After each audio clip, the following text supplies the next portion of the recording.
উত্তৰ-পূবত পুতলা নাচ পৰম্পৰাক পুনৰুজ্জীৱিত কৰাৰ লক্ষ্যৰে ভাৰত আন্তঃৰাষ্ট্ৰীয় পুতলা মহোৎসৱ 2024 অনুষ্ঠিত হয়। বটদ্ৰৱাৰ ভালুকমাৰী এল.পি. স্কুলৰ প্ৰাংগণত পঞ্চৰত্ন পুতলা থিয়েটাৰ অনুষ্ঠিত কৰা পুতলা নাচৰ কৰ্মশালালৈ শিল দল ভাঙি ৰাইজ ওলাই আহিল। কণ কণ শিশু ছাত্ৰ-ছাত্ৰী ডেকা বুঢ়া সকলোৱে উপভোগ কৰিলে এই পুতলা নাচ।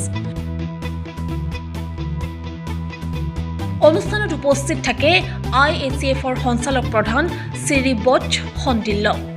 লগতে উপস্থিত থাকে বিশিষ্ট শিল্পী নয়ন বৰা, ডক্টৰ থানু হাজৰিকা। উল্লেখযোগ্য যে 1979 চনৰ পৰা বটদ্ৰৱাৰ ভালুকমাৰীত পঞ্চৰত্ন পুতলা থিয়েটাৰে অসমৰ বিভিন্ন প্ৰান্তত প্ৰদৰ্শন কৰি ৰাইজৰ মন জয় কৰিবলৈ সক্ষম হৈছে।